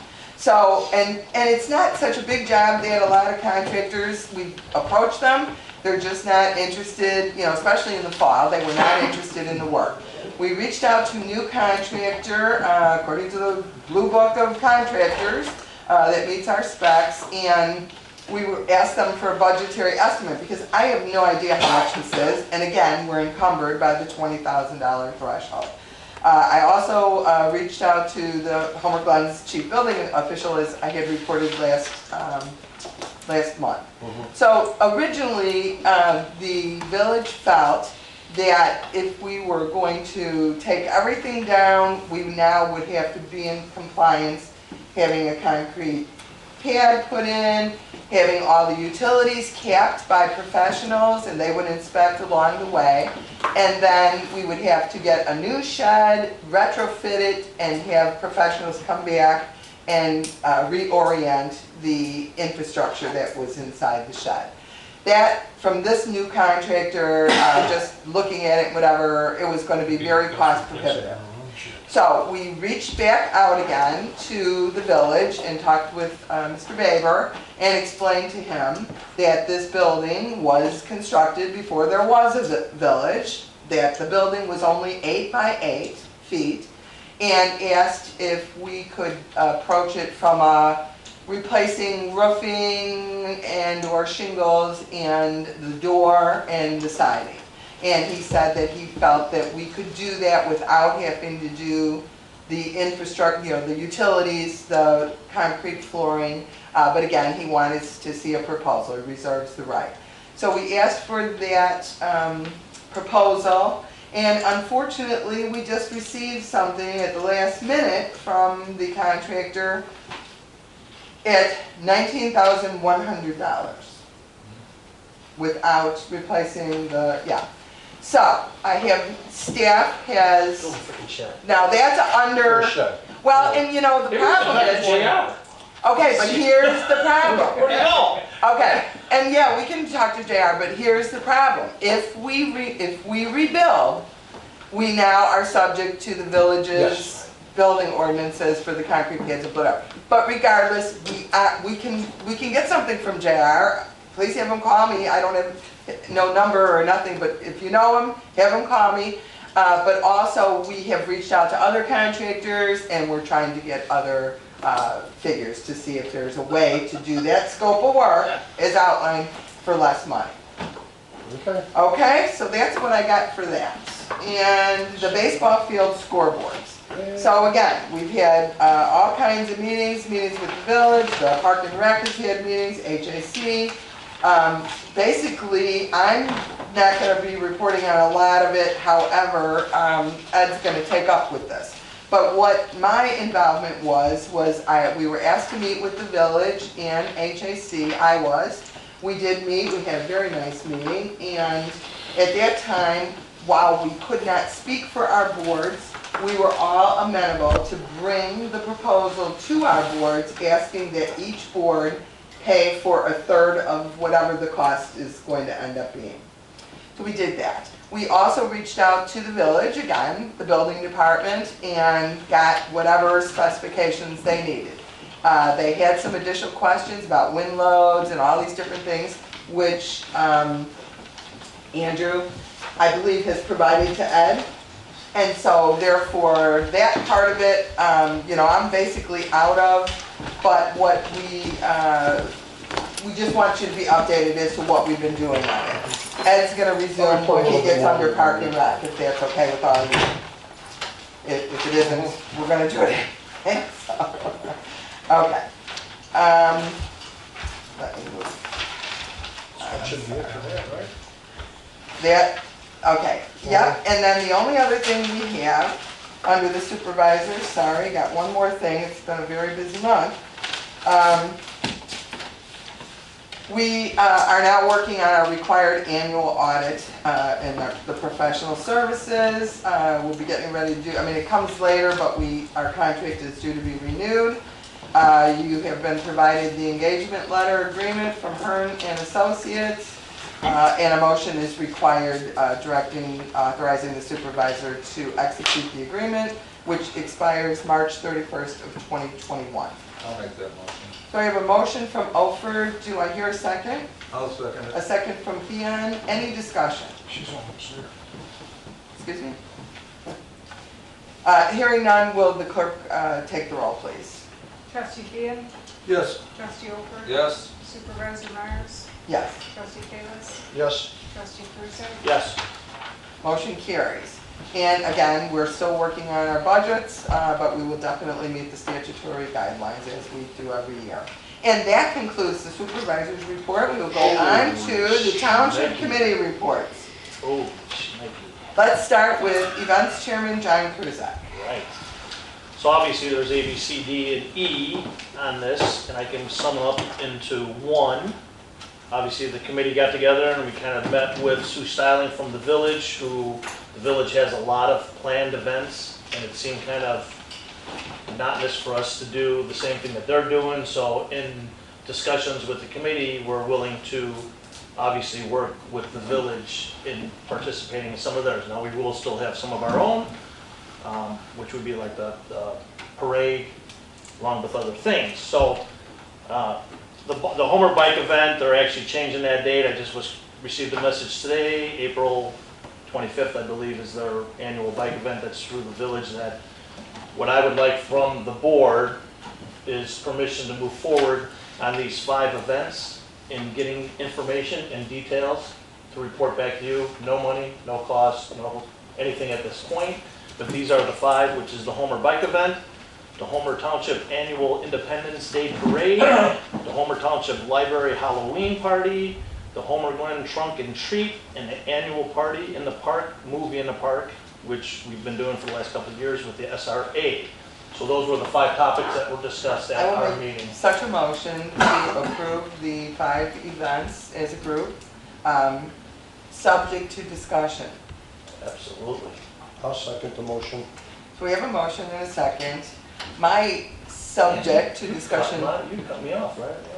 well, you were just starting to repeat yourself. No, my question or my comment somewhat, you had said no expenditures, no nothing, but I do want to clarify as we're working on the budget, because some of these events are annual repetitive events, and we have line items budgeted And for that's those. fine. For tonight, it was really just getting the consensus of the board that these are the Right. ones that, all I'm telling you, these are the projects that we're Yeah. working on for the year, and it will be brought back to Right. you if we do need any kind of funding for them, which is usually. Well, this is where I'm having my issue, because I don't want to drag out that budget anymore. So I would like to amend my motion to approve these events and also continue with the current budgeted allotments for any of the Sure. events that are already an annual repetitive event. Does that make sense? Yes, it does. Perfect. Okay. And did we have a second? Yeah. I second. Will you agree to the amendment? Yes, Okay. yes, absolutely. Any further discussion? Yeah, I've just got a question. Your bike event. I foresee, you're gonna have people running stop signs, running stop lights, going through intersections, little kids. How are you gonna prevent this? I don't have a problem with it. This isn't our event. The only thing that we're gonna be doing in this is we're gonna be sitting at Culver Park with a table and maybe handing out something to people that Okay, come by. so- So it's none of our The village. So the Homer Glen is Yes. going to be responsible for this. Yeah. You're only responsible for the destination. Yes. Well, or one of the, there's. Yeah. Well. Yeah, there's multiple destinations throughout the That relieves us village. from a lot of Yep. insurance problems. Yeah. Yep, Okay. absolutely. They were just kind of asking if we would participate in maybe having a table like at Culver, because the trail kind of comes to there. That's fine. I Water, was concerned something. about Yeah. safety. Yeah, just a stop-off point Yeah. on their planned event. Okay. Any other questions or discussions? One other thing I want to say, oh yeah, let's No. go ahead. Okay, unless it's relative. Not to this. Okay. All right, will the clerk call the roll, please? Trustee Bruzak. Yes. Trustee Bayless. Yes. Supervisor Myers. Yes. Trustee Dan. Yes. Trustee Alford. Yes. Motion carries. Yes, John. I just want to say too, it's not on here, but we did add a meeting to this month for March 25th, I believe is the date, Thursday. So Thursday or Wednesday? I think it's honestly Wednesday, don't know. 25th. So you're Which going is our to, normal, that's your normally scheduled one? Okay, good. date.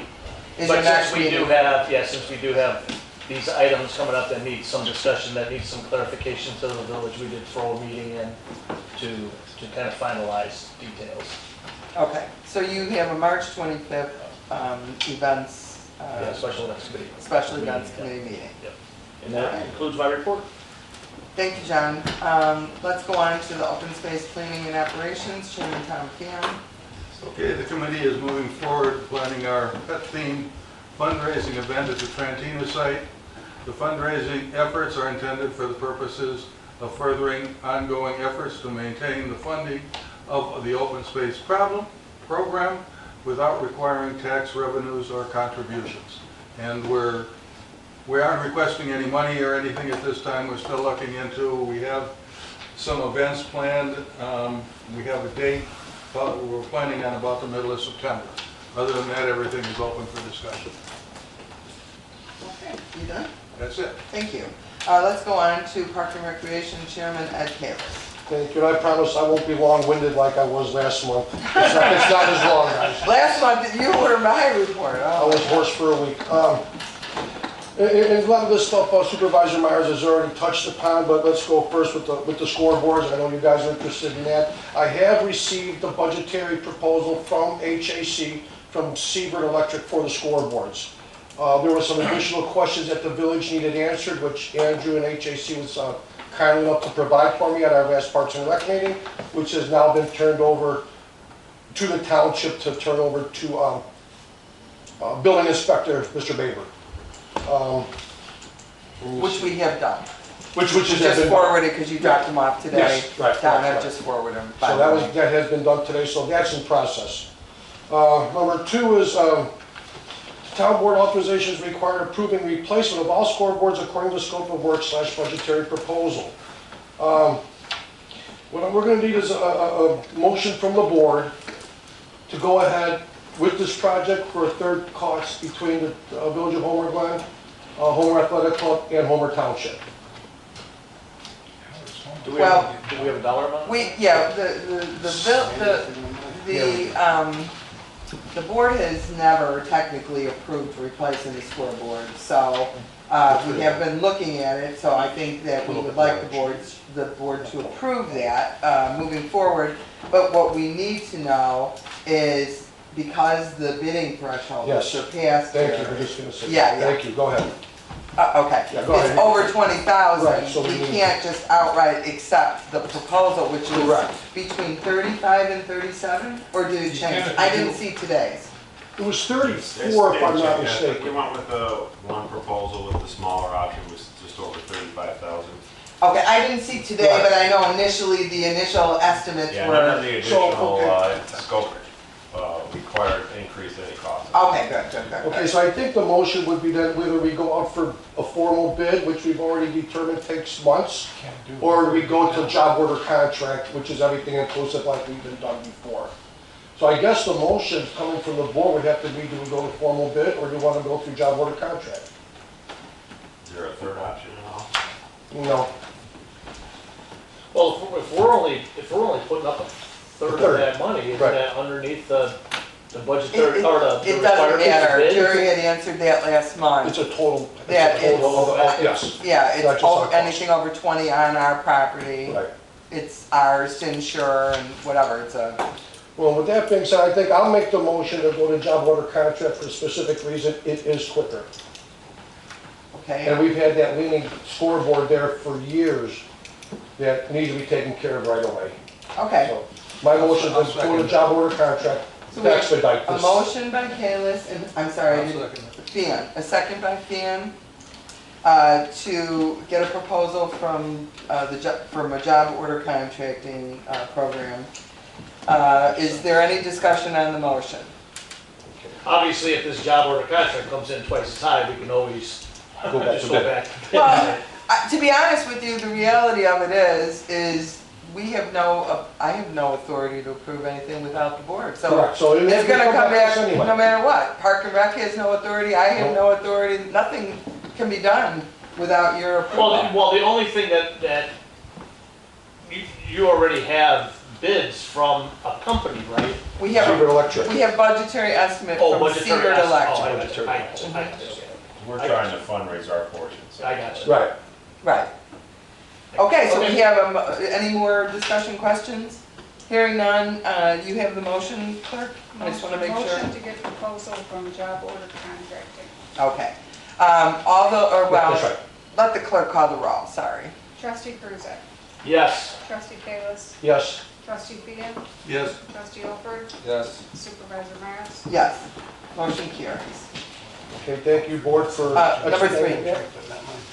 Oh, I'm sorry. I'm not done yet. I got one more. You got number 3. Yeah, Moore's Park. No, number 3 of that One, one. number 3. Okay, yeah, now we also need a thank you for that, Ken. I know it's hard to skip. So we need a motion from the board to require that the village, Homer Glen, pay a third, HAC pay a third, and the township pays a third. So moved. Second. How much Okay, is a third? well, we We won't don't know know yet. until we get the Subject- final. Yeah, the So, motion is subject to final approval. Well, that's what I'm saying, you Right. know, somebody comes, well, but if somebody come, you know, job, there again, you know, they Right. come in at 135. right. Well, but here's the thing, again, as Jerry says, I have no authority to execute a contract without the board's approval. And basically, what this motion is asking is, we made a suggestion was made from the meeting that I attended, that if the township board would agree to pay a third of the cost, AJC still has to get approval, I believe, from your board unless you already got it. It's already approved. Okay, and then I don't know if the village has been brought If I there. can make a suggestion, can you put verbiage in your motion that just says with a do not to exceed $12,000? Which is We could, basically a but, third of your but since $36,000. it costs 35, I don't think that's gonna fly. I suppose, I mean, if that's what the.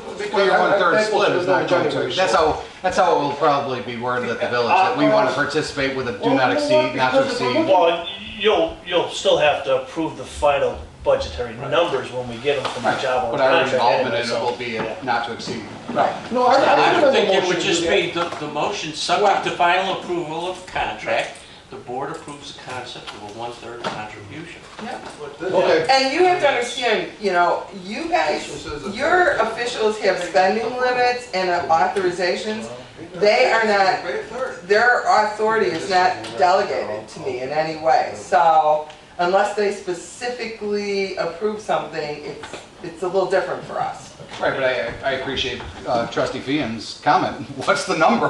You No, I agree. can approve a third of, $200, $400. No. We're only approving participation Yes. in the agreement that the Yes. three entities are proposing to cover a third each. We're not approving a monetary amount. Any kind of, A third of the approved A third cost. of the final, whatever the board approves, everybody, and again, it's basically, we're saying we want to participate in the third, and it is contingent upon HAC and the village covering a third too. So if what you're saying is that your village may only approve up to a certain amount, this could all be null and void.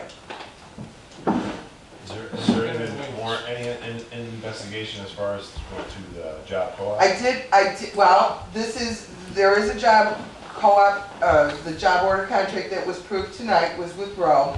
We did investigate Sourcewell. We are investigating another company. What I have learned is that they charge different fees that are added to the project because the contractor, if he's paying it, or some charge us. So we've done some basic research. We're trying to make sure that we're not going with, we don't want to get involved in a job order contracting that's going to run these costs even higher because they're getting, a bigger fee or we have to pay a fee to participate or join.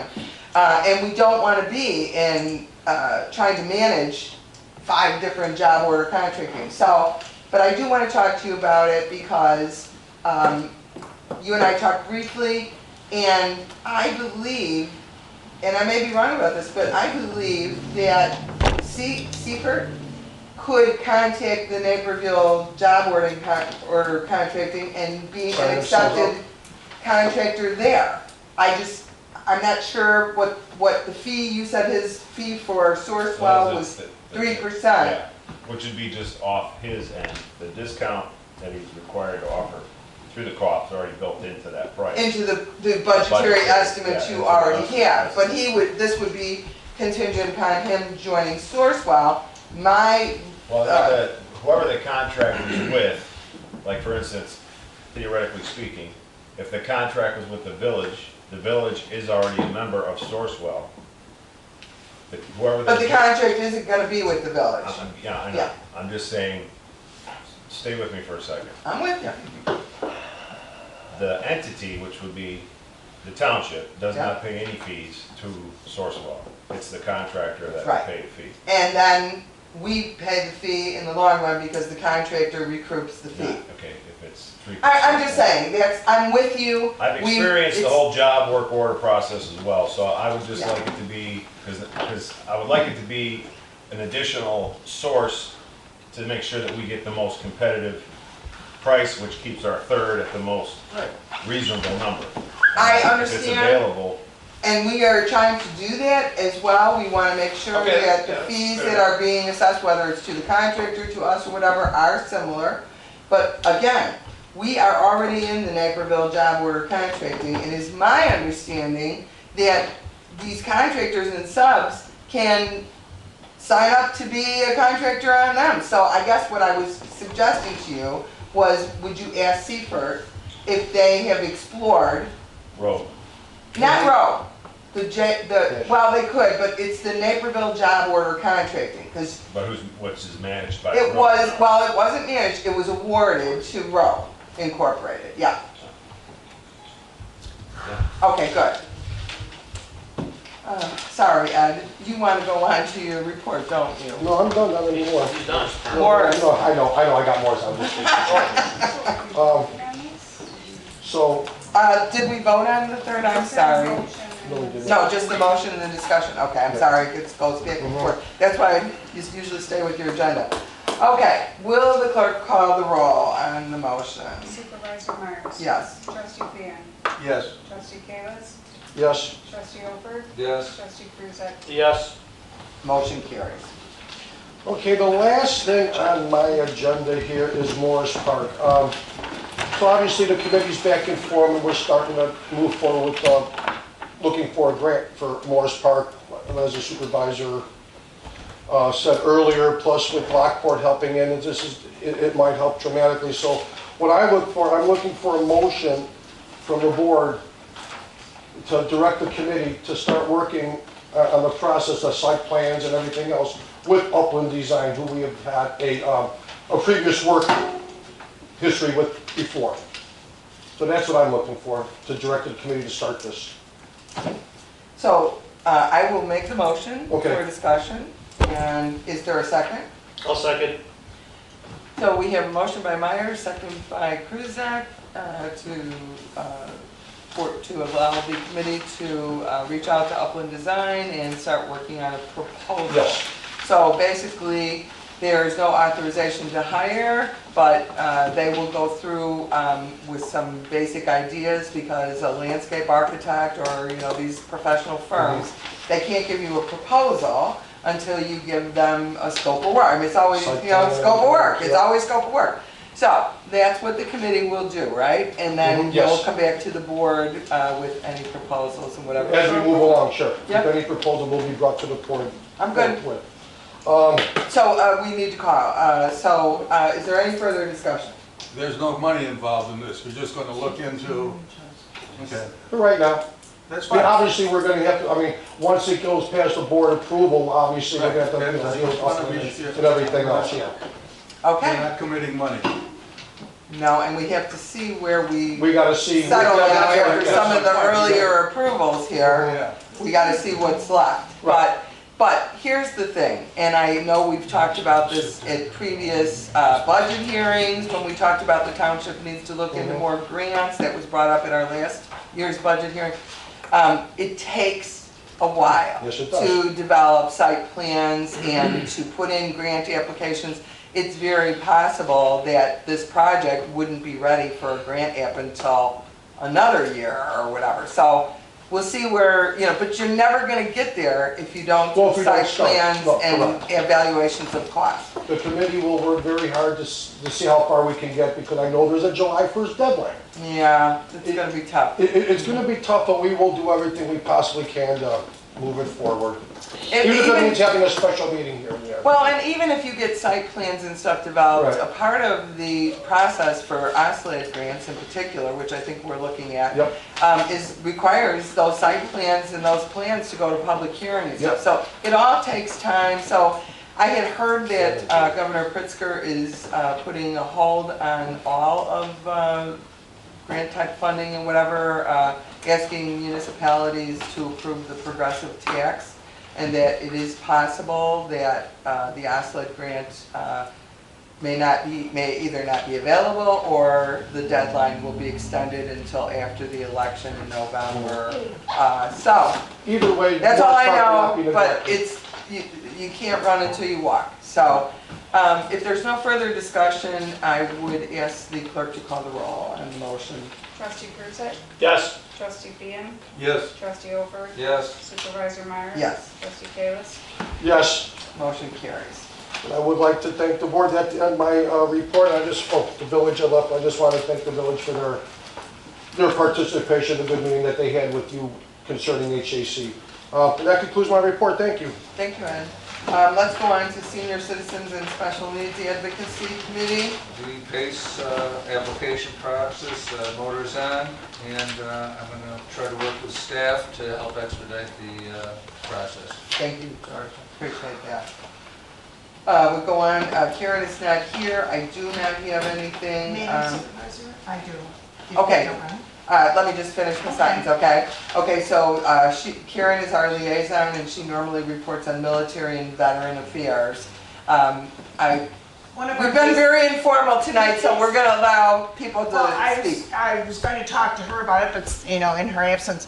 One of the local businesses is working with Blueberry Hill Cafe in Homer to provide free breakfast to veterans and active military on the first Monday of every month from 7 a.m. till 8:30 in the morning. So I thought if you could share that with maybe the senior groups, or, I know she works with the local veterans groups. I think that would be a good thing. Yep. And actually, my father has actually attended, and they have a very, very big turnout. 99 people. And not only that, but it is growing, and I know Ed and, I forgot her name all of a sudden here now. What? The 99 people last The Monday. Kerfins they have actually extended their advertising and stuff, so I agree. Very wonderful thing that they're doing. On top of that, they have information on the honor flight. Oh, yes, the Korean War, Should I know. anybody be interested. Yes, so it's my understanding that they have extended from World War II veterans. Pretty much everybody that's alive has pretty much completed that. And so now they've gone on and extended to the Korean War, which I'm proud to say my father is a veteran of. And Vietnam. And, now they're going to do Vietnam as well. Very good. Very good. So they are coordinating, or they should, because I know the VFWs and the American Legions are as well. They, last week they had a meeting at the American Legion Post. At Marion Village. I saw that. But they still have the information available should anybody want to grab the application and fill it out. Anybody that wants to be considered, and contact our local Homer Glen, American Legion, Lockport, VFW, all of them, and it's a wonderful thing. Thank you all.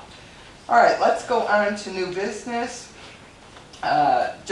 These are more of an FYI, but the City of Lockport Plan and Zoning Commission meeting, they are having one tomorrow night, March 10th at 7 p.m. at the City Hall in Lockport, and the commission will consider, and we've had a little background on this with Morris Park, they will consider MI Homes concept site plan for that property that I spoke of near Morris Park. Also, there is an invitation from the Village of Homer Glen for their branding project stakeholder meeting. The invitation for March 10th, and I want to be clear about this, for March 10th is for the elected officials, but today they did send me a clarification letter that there also will be a public presentation meeting at the village boardroom on March 11th. From 5:30 to 7 p.m.